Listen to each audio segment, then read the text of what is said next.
Ramon Sangüesa. I work for the DTL, which is the Data Transparency Lab. I basically coordinate it from the DTL team in Barcelona.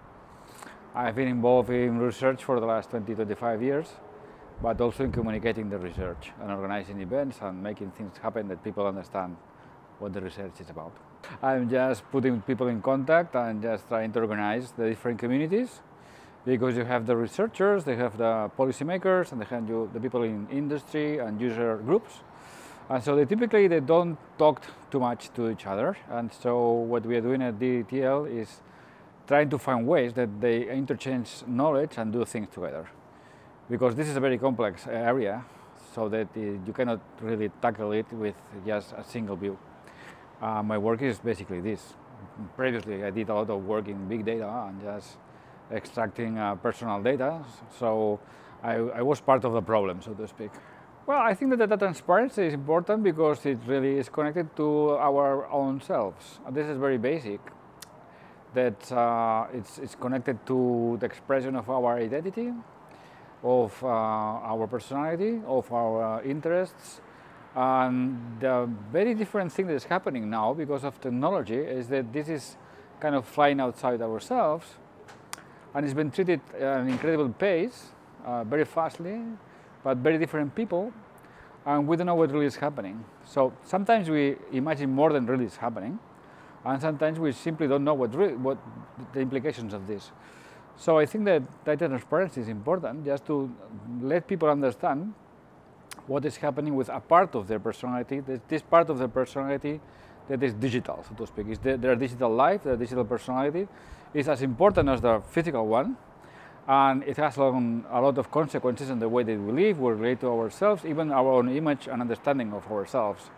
So it is important that we know through transparency and transparent technologies what's happening, and so that we may start to discuss and decide what to do with that. When you leave a conference from the side of the organizer, you tend to think that, well, you tend to feel that everything is chaos. You have to solve problems on the spot, on the flight, and it can be a bit stressful. But I have to say that this time I am working with a wonderful team. I have Blanca, we have Rafa, we have all the students from Northeastern that are helping us, and things are becoming quite easier. And to the moment, I would say that the most interesting thing right now is that conversation is being quite fluent, so it flows, the connections are flowing quite well, I think, and that's what it was meant to happen. The most important challenges are that people understand what is at stake, or what is really transparency. So it's connecting with people, it's making visible the problems of transparency, and getting a lot of user engagement so that people really understand and want to have a say at how the technology is done and what is developed and why. So for one thing is visibility and user engagement, and then creating tools that are easy to use. Because at the moment we have a very good research. Some of the tools we are shown here are quite impressive, but for the plain user they are still quite different, quite difficult to manage. There is one aspect to that is context. Is to understand in which context you want some type of privacy or transparency, and in which context you want another one. And this is a bit difficult because it depends on meaning, and information technologies always have problems with the semantics. So that's for me the most important challenges. So that to get to the point that things are more clearer for people and easier to understand and manage. I don't think it is yet conscious, but I've done a lot of talks and I'm doing a lot of projects to actually show things, and I am surprised that people are still very ignorant about the consequences of all this. And this doesn't mean that we all have to switch to paranoid mode, not at all. And this makes things even more complicated, because it's just bringing in people just to calm them and to give the tools to actually manage the whole thing. So that's why I'm creating different types of projects to visualize that. For example, in this conference, one of the things that I also like at the conference is that we managed to make some art, so to work with feelings that are created by the sharing of data. So it's important that we create these kind of channels.